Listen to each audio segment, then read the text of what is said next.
ये गिल्ट मुझे खाए जा रहा है। क्यों किया मैंने ऐसा? क्या हो गया था मुझे? ये भी तो एक क्राइम है ना। सब कुछ इतनी जल्दी में हो गया कि मुझे कुछ समझ में ही नहीं आया। और अब ये समझ नहीं पा रही हूं कि ये गिल्ट खत्म कैसे होगा। गिल्ट होना अच्छी बात है और अच्छा है कि तुम्हें गलती का एहसास है। बट टू बी फ्रैंक, मैं तुम्हारी मदद तभी कर पाऊंगा जब तुम मुझे खुल के बता पाओगी कि तुम्हारी गलती क्या है। मुझे लेट हो रहा है, मैं चलती हूँ।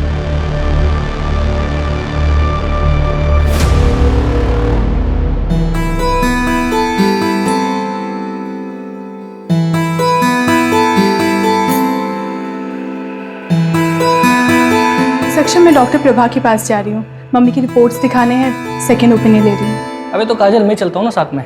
नहीं, मैं चली जाऊंगी। आज तुम्हारी छुट्टी है ना, तुम रेस्ट करो। ओके ठीक है, बाय। अनिल, ये तीनों पोस्टर्स ओके हैं। एक काम करो, इनकी आज ही प्रिंट निकलवाओ, ठीक है? और 20-20 फीट की होर्डिंग्स पूरे पुणे में लगनी चाहिए। अंडरस्टूड? नमस्कार रति मैडम। अरे गावड़े जी, आप कुछ काम था आपको? नहीं, काम तो नहीं था। योगेश हमारे छोटे भाई की तरह था, तो मैं सोचा कि खुद आकर के आपको प्यार से समझाऊं। तो एक कॉल ही कर लेते ना। इस उम्र में इतनी तकलीफ क्यों दे रहे हैं खुद को? आप अकेली औरत मैडम, कैसे करोगी ये सब? धूप में घूम घूम कर मुरझा जाइएगा। अरे आपके त्वचा देखकर लगता है कि आपको पार्लर जाना चाहिए, स्पा कराना चाहिए। क्या ये सब इलेक्शन और वोट के चक्कर में आप पड़े? आप एक अकेली औरत से डर रहे हैं क्या? अरे डरे नहीं मैडम जी, हम चाहते हैं कि आप हमारे पार्टी ज्वाइन कर लें। पैसे वैसे की कभी कोई कमी नहीं होने दी, बस कभी कभार खुश कर दीजिएगा। दोबारा अगर यहाँ दिखे ना तो पुलिस में कंप्लेन कर दूंगी तुम्हें। Get out!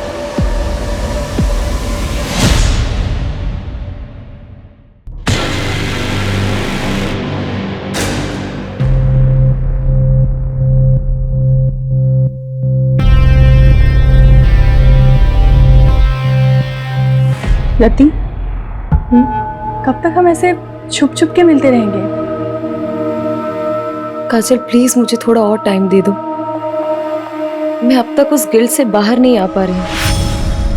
कब तक तुम उस गिल्ट में रहोगी? तुम उस गिल्ट से इसलिए नहीं निकल पा रही हो क्योंकि तुम निकलना नहीं चाहती। और मुझे तो ऐसा लगता है कि तुम मेरे लिए सीरियस नहीं हो। नहीं काजल, ऐसी कोई बात नहीं है। मैं तुमसे बहुत प्यार करती हूँ। I love you so much. I love. तुम डिसाइड कर लो, तुम्हें मैं चाहिए या फिर तुम्हारे ये गिल्ट। तुम्हारे पास 1 हफ्ते का समय है। मैं कानपुर जा रही हूँ, मेरी माँ का ऑपरेशन है। काजल, धारा जल्दी करो, लेट हो रहा है। आ रही हूँ, 1 मिनट आ रही हूँ। ये लीजिए। क्या है? कैसे काम वाली जैसे कपड़े पहनती हो? थोड़ा तो मेंटेन रखा करो अपने आप को। कौन कहेगा डॉक्टर की बीवी? इसीलिए बाहर लेके नहीं जाता कहीं। वो आपको लेट हो रहा था ना, इसलिए ऐसे ही उठ के आपके लिए नाश्ता बहाने तो हजारों हैं तुम्हारे पास। जाओ चाय लेके। माँ मेरे लिए भी नाश्ता दे देना। 10:30 बज गए, अब तेरी आँख खुल रही है। देखो अपने साहबजादे को, बोर्ड के एग्जाम है इसके और नींद पूरी नहीं होती इसकी। पापा बस करो ना। 98% मार्क्स नहीं आए ना तेरे, तब बताऊंगा तुझे। क्या करूंगा 98% लाके? मुझे डॉक्टरी नहीं करनी है, MBBS नहीं करूंगा, आर्ट्स करूंगा, आर्ट्स। ऐसे ना फोर्स नहीं कर सकते हो मुझे। मेरी लाइफ पे ना कंट्रोल करना बंद करो। कर सकता हूँ, बापू तेरा। कौन देगा तेरे आर्ट्स के पैसे? याद रखना, मेडिकल की पढ़ाई नहीं की ना तो इस घर से 1 पैसा नहीं मिलने वाला तुझे। ये बाप नहीं होता ना, इधर ही लाफा खाता। समीर क्या बोल रहा है?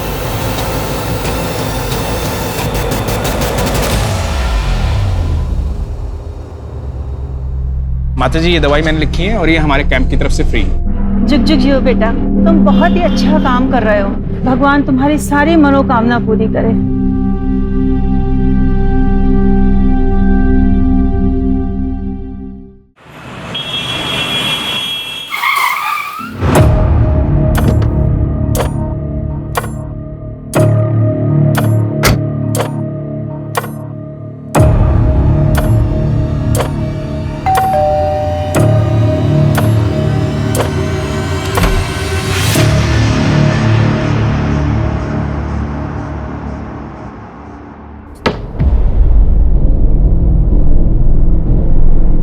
आप बैठो, मैं कॉफी लेके आती हूँ।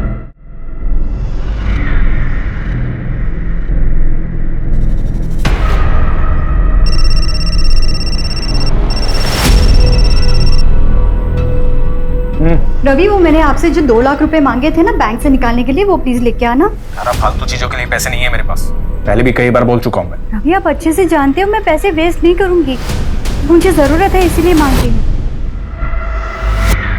बाद में बात करता हूँ, अभी किसी पेशेंट के आया हूँ, तबीयत ज्यादा खराब है उसकी, आने में लेट हो जाऊंगा।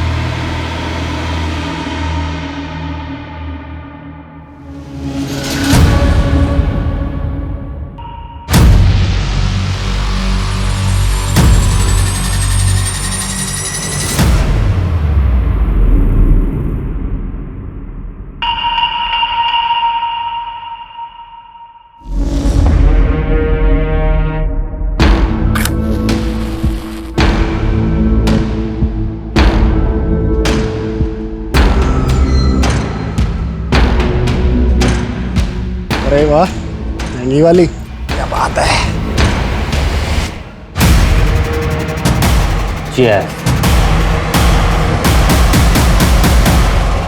यार मेरी तो बस एक ख्वाहिश है, मुझे ना अपने बेटे को जोर से गले लगा के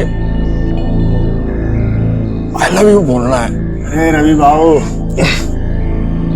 आपके दुख की दवा तो आसान है। आप ना अपने बाप वाली ईगो ना साइड में रख के अपने बेटे को जोर से गले लगा के आई लव यू बोल दो। बिल्कुल। पर मेरे दुख की दवा नहीं है बाबू, 28 का हो चला हूँ पर कोई मिलती ही नहीं है।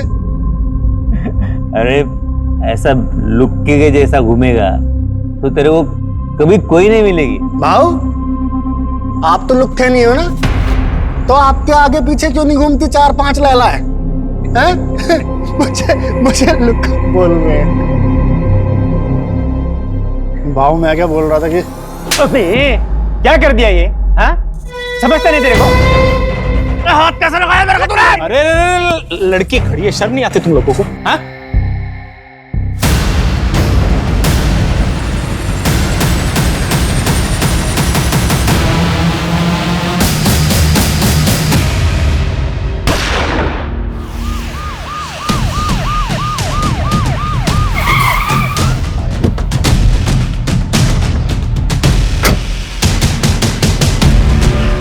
सर, बड़ा ही अजीब क्राइम सीन है, देखिए।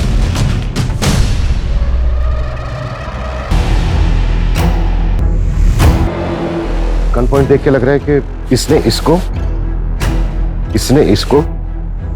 और इसने इसको शूट किया है। और सर, माहौल देखकर लग रहा है कि कल रात पार्टी चल रही थी। और देखकर यह भी लग रहा है कि ये काम एक दूसरे की सहमति से किया गया है। I mean, एक दूसरे की सहमति से एक दूसरे को शूट किया गया है। मतलब मास सुसाइड। सर, ये 2 आईडीज मिली। डॉक्टर रवि यादव हॉस्पिटल का मालिक। तुम जानते हो इसे? हाँ, काफी फेमस डॉक्टर है।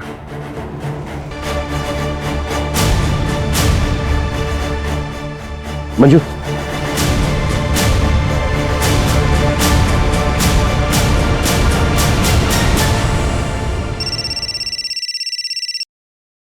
हेलो, क्या?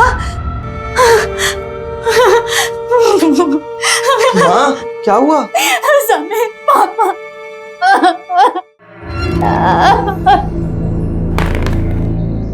क्या बात है?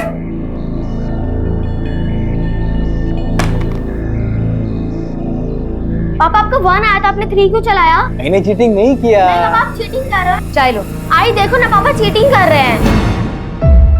क्या टिया, तू भी किसको बता रही है? ये तो खुद चीटर है।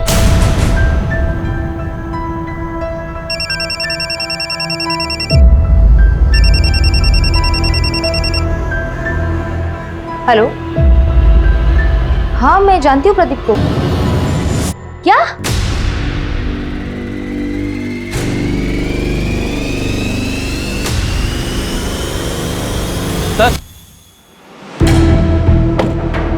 सर ये रवि की सीढ़ी है जो आज सुबह से बंद आ रहा है। किसका नंबर है?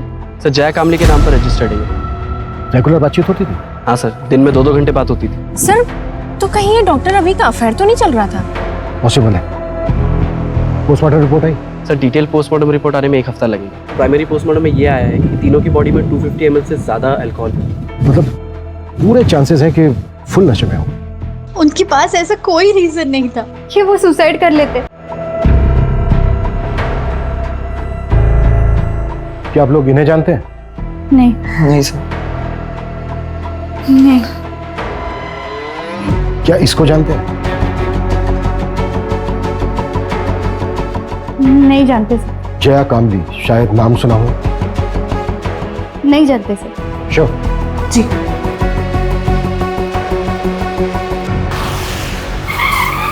प्रदीप ने लास्ट कॉल जिस नंबर, वो नंबर आपका है मिसेज लता तांबे। कैसे जानती थी आप प्रदीप? सर मैं अच्छी तरह जानता हूं उसे। हमारी बेटी को पढ़ाने आता था। पढ़ाता क्या था? 1 नंबर का ठरकी था। अच्छा हुआ मर गया। बिल्कुल सही। टिया, आज के लिए इतना काफी है, बाकी कल कर लेंगे। ठीक है सर। मुझे कुछ काम से बाहर जाना। ठीक सर। ए, मेरे बेटी को हाथ कैसे लगाया तूने? मेरे बेटी को हाथ लगाया कैसे तूने? विनय, मैं तो सिर्फ पढ़ा रहा था। पढ़ा रहा था? मैंने मेरी आंखों से देखा तू क्या कर रहा था। निकल मेरे घर से, निकल जा मेरे घर से। विनय, मेरे बेटी के आसपास भी दिखाई दिया ना तो जान से मार दूंगा तुझे मैं। ये टिया के साथ यहाँ गंदी गंदी हरकतें कर रहा है और तू यहाँ पे बैठ के मोबाइल पे गेम खेल रही है। चल अंदर, अंदर चल। मोबाइल पे बैठे बैठे खेलती रहती है वो। क्या बकवास कर रहे हो तुम? अच्छा मैं बकवास कर रहा हूँ और तुम जो कर रहे हो बहुत अच्छा कर रही हो तुम।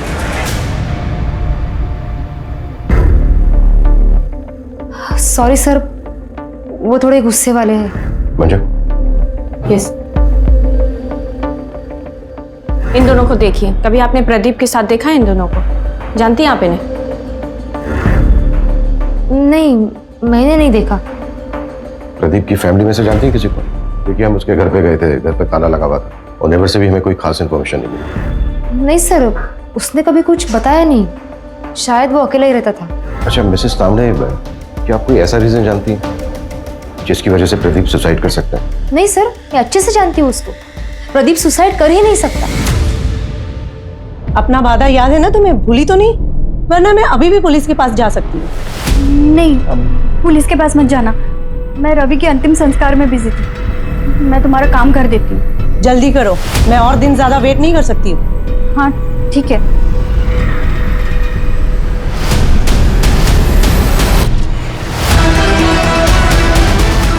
क्या इसको जानते हैं? नहीं sir. Doctor, I am really worried for Rati. उसके पीए को भी कॉल किया था पर उसे भी नहीं पता वो कहाँ है।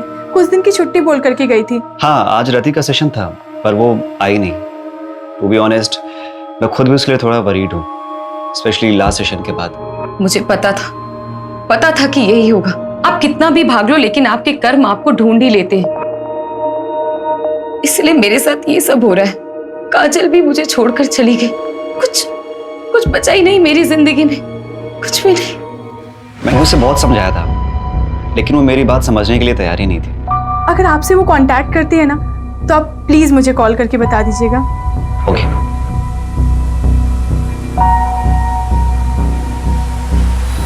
सर डॉक्टर रवि ने पाषाण में 3 करोड़ का कहा। जी।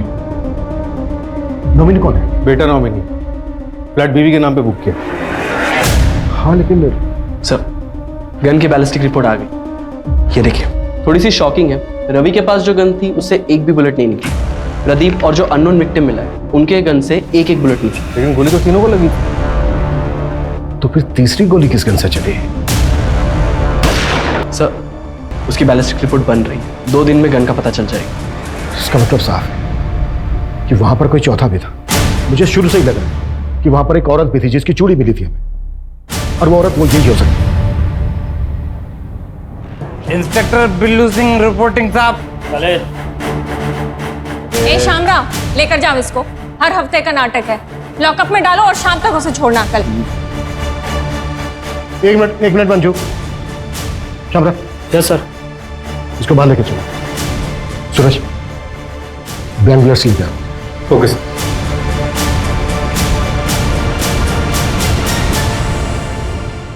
चल पकड़। मिला। गन? निशाना लगा उसमें। घबरा मत, निशाना लगा। शाबाश। हाँ, लगा निशाना।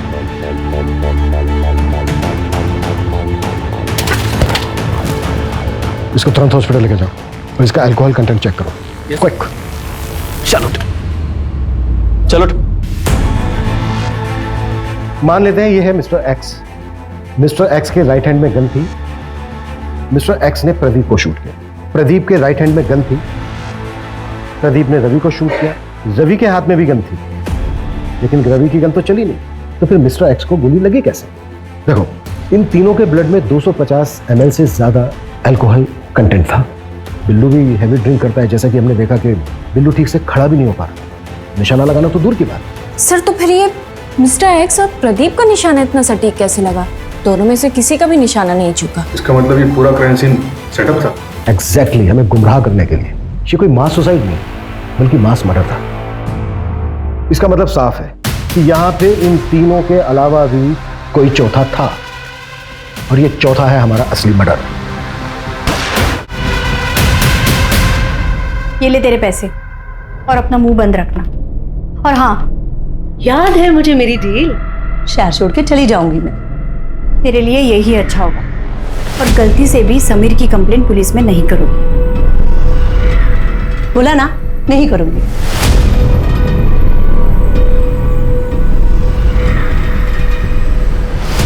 सर, धारा के कॉल रिकॉर्ड्स चेक किए, उसमें एक नंबर मिला है जो जया कामली के नाम पर रजिस्टर्ड है। ये उसका दूसरा नंबर है। और सर, अजीब बात तो ये है, धारा और जया की बात डॉक्टर रवि के मरने के एक दिन बाद से शुरू हुई।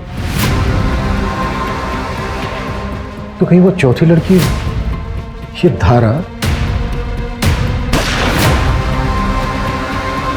या फिर जया तो नहीं है?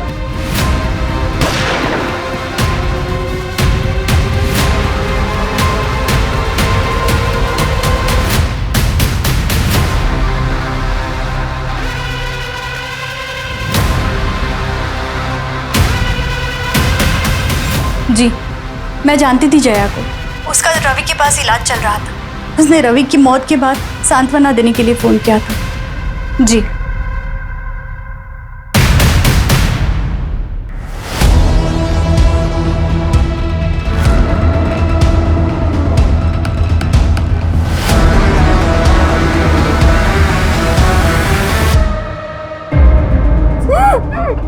मेरे पापा से वापस मिलने की कोशिश की ना तो जान से मार दूंगा। ए, नाटक बंद कर। मेरे पापा डॉक्टर रवि तुझसे मिलने आते हैं ना, तेरे साथ इधर गुलछड़े उड़ाते हैं ना। क्या चाहती है तू? उनकी प्रॉपर्टी? एक बात कान खोल के सुन ले, मेरे पापा की प्रॉपर्टी पे सिर्फ मेरा और मेरी माँ का हक है, समझी? सूरज, जया का मूवमेंट ट्रैक हुआ? मोटरबाइक रात को कहाँ थी? सर, जया का फोन तो उसके घर पे ही एक्टिव था और कोई ऐसा क्लू नहीं मिला जिससे ये पता चले कि जया क्राइम साइट पे गई। जैसे क्राइम साइट पे जाने वाले सभी रास्तों का सीसीटीवी हम स्कैन कर रहे हैं। और सर, हॉस्पिटल स्टाफ से भी बात हुई। उन्होंने बताया कि जया को डायबिटीज है और ये डॉक्टर रवि इंसुलिन का शॉट लगाने से घर पे जाता है। व्हाट? तब डॉक्टर रवि और जया के बीच में अफेयर नहीं था? हेलो, अच्छा, नजर रखो उस पर। सर, उन तीनों को जिसने गन सप्लाई की थी उस सप्लायर का पता चल गया। गुड्डू ने उस पर नजर रखी है। मूव।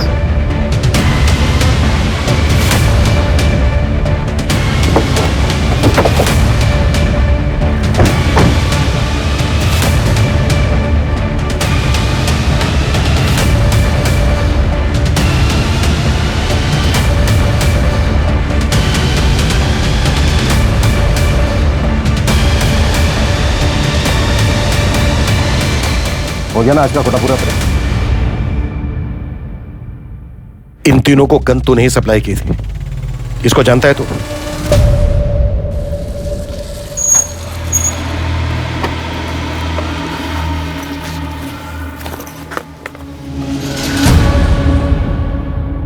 ये आपका गन और भाऊ ये आपका गन। और अक्षय भाऊ, ये खास आपके लिए।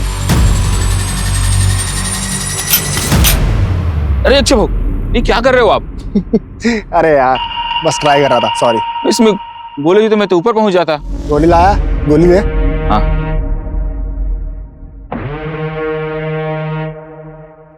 और चौथी वाली कहाँ है? चौथी कहाँ है?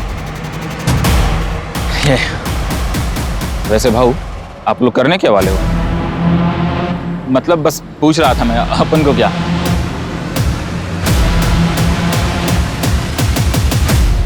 आलू? हाँ साहब, 3 लोग थे, 4 गन लेके गए और उनके पूरे सीट पे आलू भरे थे। ये जो तीसरा आदमी था, इसका क्या नाम बताया तुमने? अक्षय नाम है उसका, यही कोरेगांव पार्क में ही रहता है। मेरा एक दोस्त है जो उसका पड़ोसी है, तो उसी ने डील कराई थी। इस अक्षय का घर परिवार? घर परिवार तो नहीं पता साहब, लेकिन वो एड्रेस दे सकता हूँ। तो शायद ये मास सुसाइड ही था। शायद हाँ। गन इन तीनों ने खुद खरीदी। सवाल यह है कि चौथी गन किसके लिए खरीदी गई? तो शायद वो गन किलर के पास।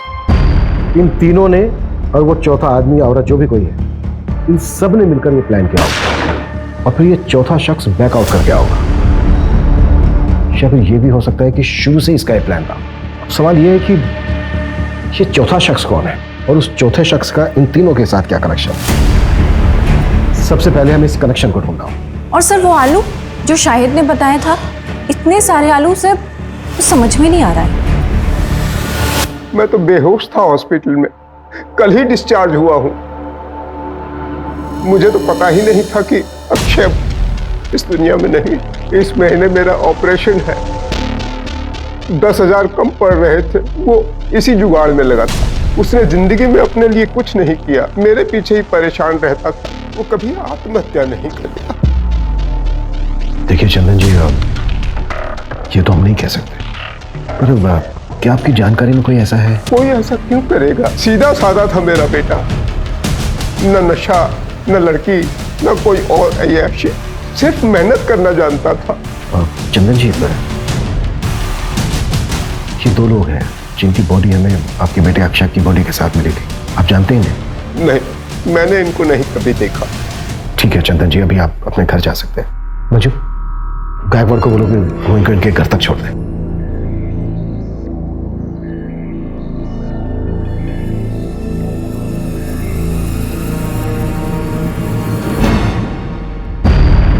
सर, किस गन के साथ? सर ये सेम गन एक और क्राइम में भी यूज हुई। क्या क्राइम था? चौंकाने वाली बात है सर, ये क्राइम 14 अप्रैल की रात को 1:30 बजे के करीब हुआ था। ये दोनों मौतों के बीच में 1 घंटे का फासला था। जरूर ये दोनों क्राइम आपस में लिंक है सर। हो सकता है। क्राइम क्या? सर एक औरत ने सुसाइड कमिट किया, उसी के घर में उसी की लाश 4 दिन बाद मिली।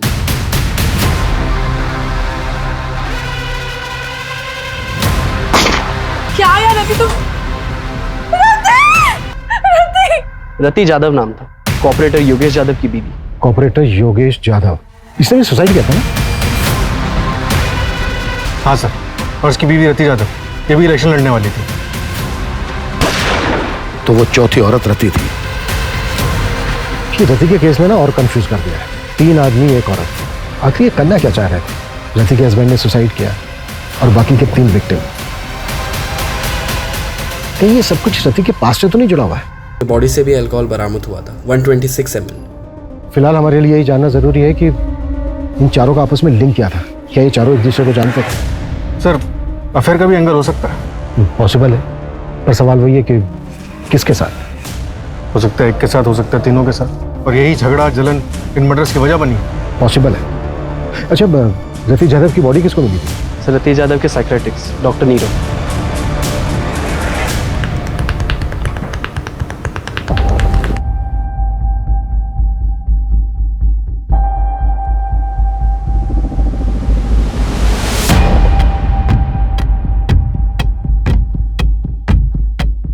हेलो सर, रियली सॉरी, आप लोग काफी टाइम से वेट कर रहे हैं क्या? नहीं, इट्स ओके।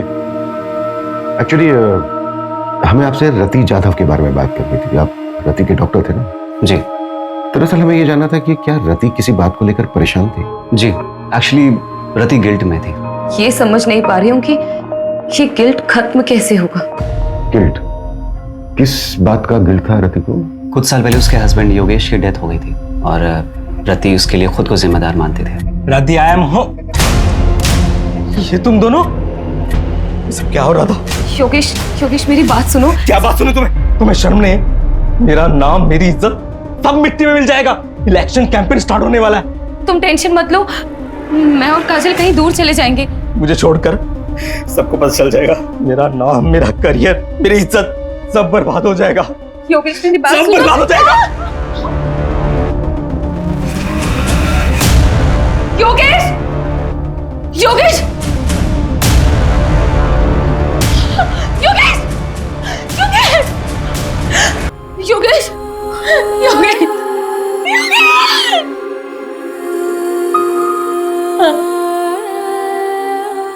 सर ये सब सच है। सर हमारे रिलेशन को कोई नहीं समझता। फैमिली और सोसाइटी के प्रेशर में हम दोनों ने शादी तो कर ली, लेकिन हम अपने अपने हस्बैंड के साथ खुश नहीं थे। हमने भागने का प्लान बनाया था, लेकिन सर रति योगेश की सुसाइड से सब वो अब्रॉड जाने के लिए तैयार तो हो गई थी, लेकिन उसको वो गिल्ट खाया जा रहा था। अब्रॉड जाने के लिए? और वो इलेक्शंस? सब वो ये सब कभी नहीं करना चाहती थी। वो तो योगेश के शुरू किए हुए प्रोजेक्ट्स को कंप्लीट करना चाहती थी। उसके बाद ईयर एंड में हमारा कनाडा जाने का प्लान था। अब कनाडा सेटल होने का प्लान था। वहाँ की एक यूनिवर्सिटी में मैंने पीएचडी का फॉर्म भी फिलअप कर दिया था। सब कुछ ठीक चल रहा था, सब कुछ। लेकिन उस दिन हमारे बीच झगड़ा हो गया।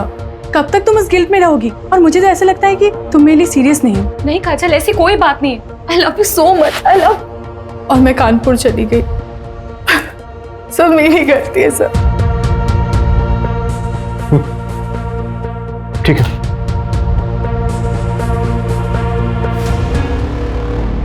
सर, प्रदीप ने मार्केट से 10 लाख रुपए उठाए थे और सर प्रदीप की लोकेलिटी में एक ज्वेलरी शॉप है, उसने वहां से 20 लाख के गहने ऑर्डर किए थे और सर उसने दुकानदार से कहा था कि वो अपनी बेटी के फ्यूचर के लिए इन्वेस्टमेंट करना चाहता है। कहाँ है उसकी बेटी? सर मैंने पता किया है, 13 साल पहले प्रदीप को एक बेटी पैदा हुई थी, लेकिन सर बच्चे को जन्म देते समय उसकी वाइफ की मौत हो गई थी और सर उस नर्सिंग होम के रिकॉर्ड्स पता करते हुए हमें एक जाना पहचाना नाम मिला है जिसने उस वक्त उसी नर्सिंग होम में एक मरे हुए बच्चे को जन्म दिया था। कौन?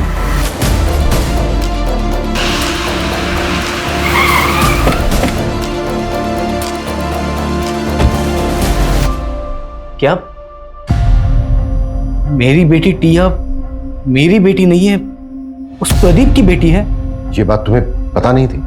नहीं सर, इन्हें नहीं पता। वो मेरी प्रीमेच्योर डिलीवरी हुई थी, उस वक्त ये शहर से बाहर थे, इन्हें कुछ भी नहीं पता। सब कुछ अचानक हुआ सर, और मैंने भी इनसे बात छुपा ली, वरना प्रदीप की तरह ये भी मरे हुए बच्चे की बात सुन के टूट जाते। विनय, हाँ? 14 अप्रैल की रात को 8 से 12 के बीच में कहाँ थे तुम? विनय सर यही घर पे ही थे, मेरे और टिया के साथ।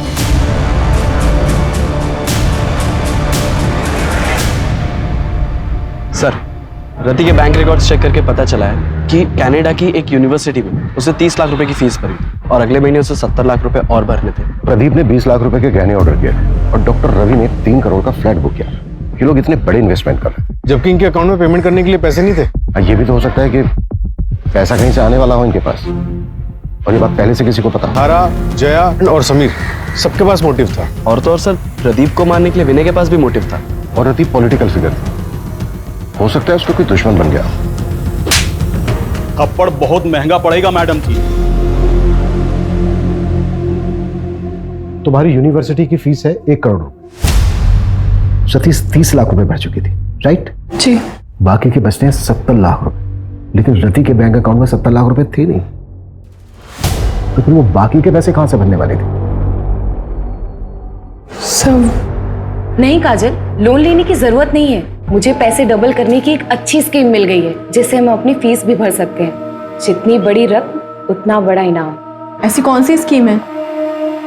तुम ऐसे चक्रों में क्यों पड़ रही हो?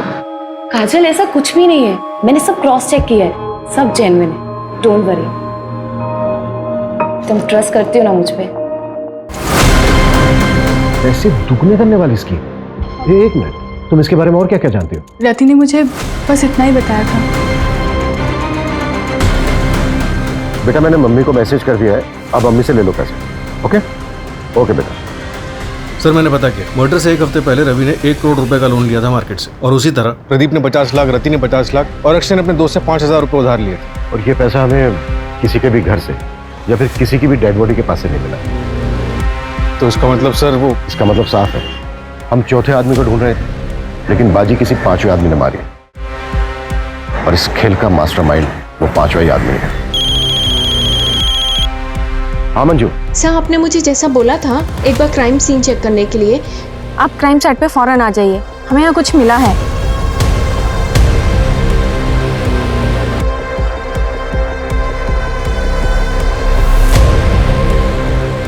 सूरज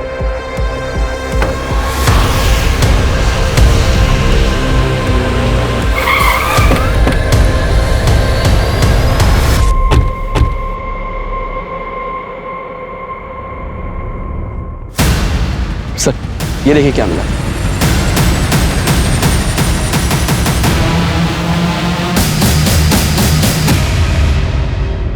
ये चल क्या रहा है यार? जमीन के अंदर मटकों में आलू। गन सेलर शाहिद ने वो तीनों को गन बेचते वक्त उनकी कार में बहुत सारे आलू देखे थे। Right sir. 4 डेड बॉडीज, इतने सारे सस्पेक्ट्स, पैसा दुगना करने की स्कीम। मुझे पैसे डबल करने की एक अच्छी स्कीम मिल गई है। मास सुसाइड करने का नाटक, और ये जमीन के अंदर इतने सारे मटकों में दबे हुए आलू। सूरज, हमें उस 5वें आदमी को जल्द से जल्द ढूंढना होगा, लेकिन फिर वही सवाल कि वो 5वां आदमी है कौन और कहां है। सर जैसे आपने बोला था, मैंने वो लाइन जितनी बड़ी रकम उतना बड़ा इनाम, उसके बारे में ऑनलाइन सर्च किया तो 10 साल पुराना एक केस गोरखपुर का मिला है। ये रही उसकी फाइल।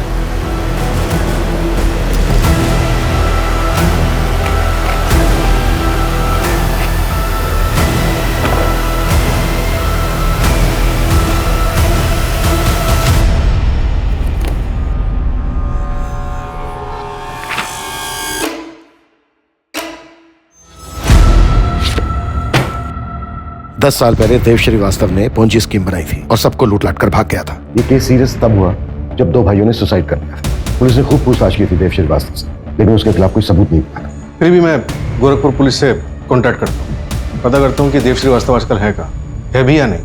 क्विक। सर देव श्रीवास्तव 4 साल पहले मर चुका। एक और डेड है। नहीं सर, देव का एक बेटा है जो 2 साल पहले यहीं पुणे में शिफ्ट हुआ था। इसका हमारे किसी सस्पेक्ट के साथ कोई कनेक्शन है? हाँ सर, ये देखिए।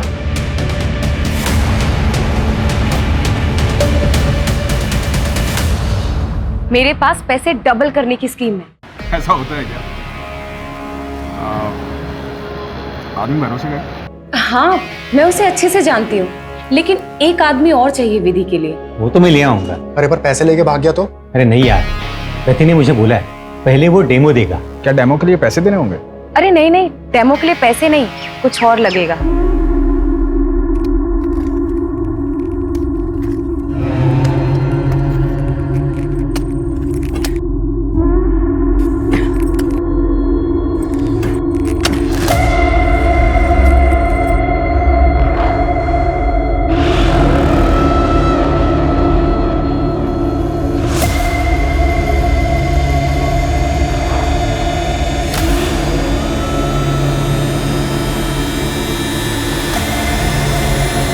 अब क्या करना है?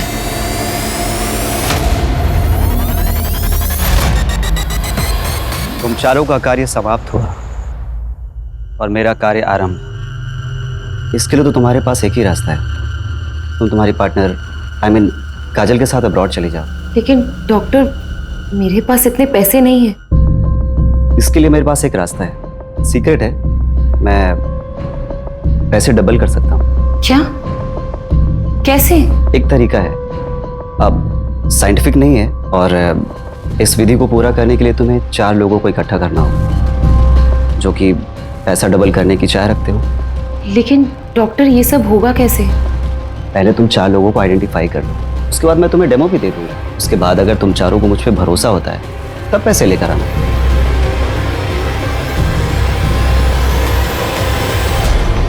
मुझे वरदान है कि मैं जरूरतमंद लोगों के पैसों को दोगुना कर सकता हूँ।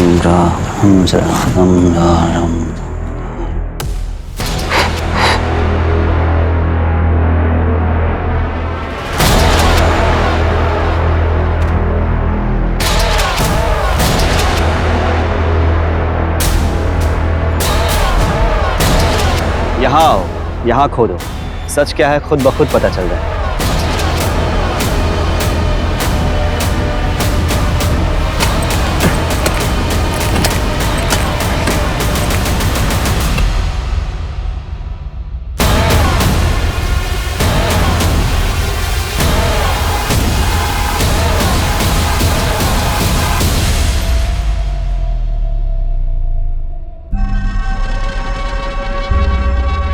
बाबा आपने तो चमत्कार कर दिया, हम पैसे भी लाए, उन्हें भी आज दोगुना कर दो।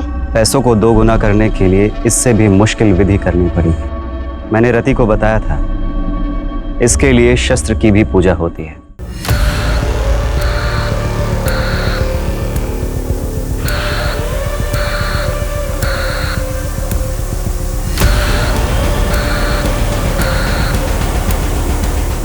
अब मुझे इस कार्य को पूरा करने के लिए समय लगे और एकांत भी। उसके पहले आप लोग आपके मोबाइल फोन्स स्विच ऑफ करके इस बैग में डाल दीजिए। अब आप लोग शुभ घड़ी की प्रतीक्षा कीजिए।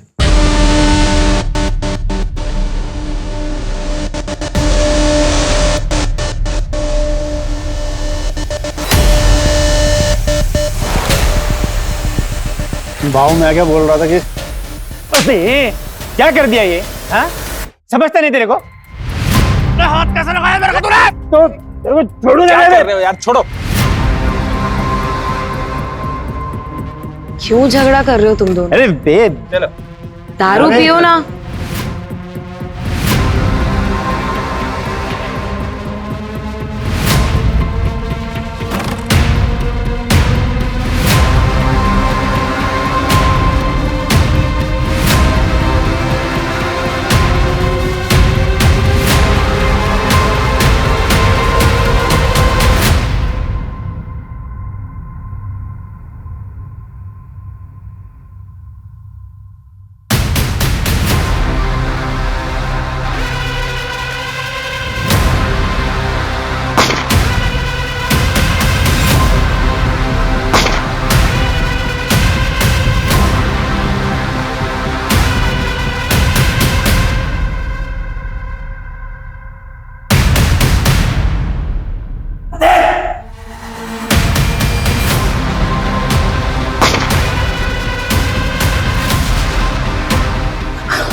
मैं चाहता हूँ।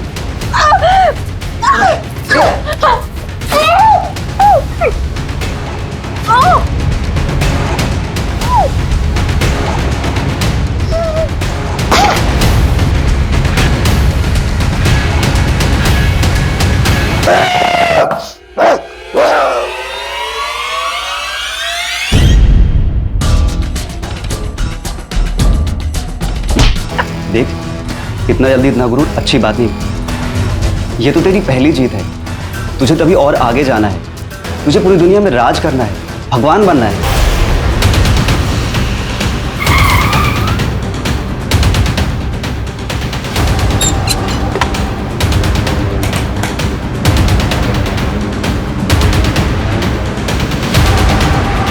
सूरज, पूरे शहर में मुझे नाकाबंदी चाहिए। हर जगह पर नीरव की फोटो खिंचवाओ, खास करके शहर के बॉर्डर। क्विक।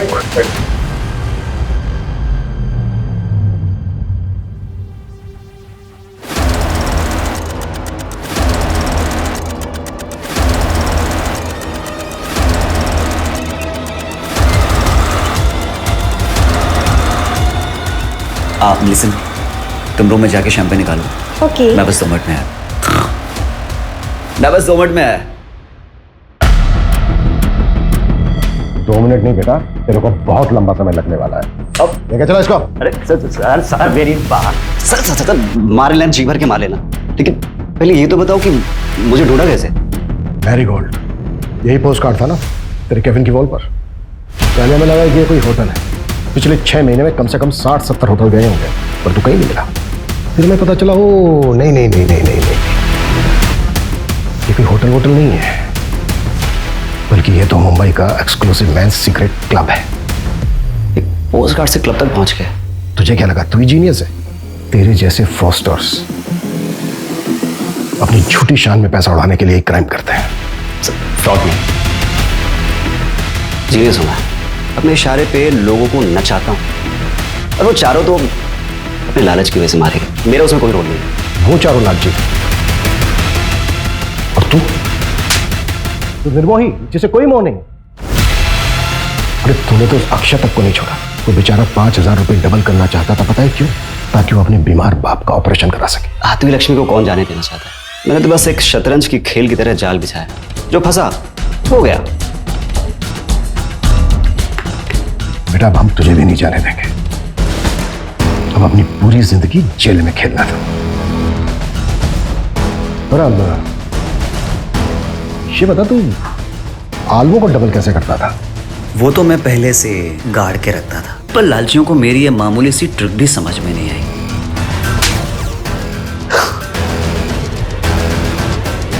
नीरव को कोर्ट ने आईपीसी की धारा 302 एंटी सुपरस्टिशन और ब्लैक मैजिक के तहत दोषी पाया और 14 साल की सजा सुनाई। लालच एक ऐसी बला है जिसमें आदमी सब कुछ भूल जाता है, अपनी सुध बुध कमाता। तीनों पढ़े लिखे लोग थे, अच्छी सोसाइटी से थे, चाहते तो मेहनत करके खूब पैसा कमा सकते थे, पर नहीं, सब कुछ भूल भाल कर जल्दी जल्दी पैसा कमाने के चक्कर में अंधविश्वास में फंस गए। फिर मुलाकात होती है एक और केस के साथ। जय हिंद।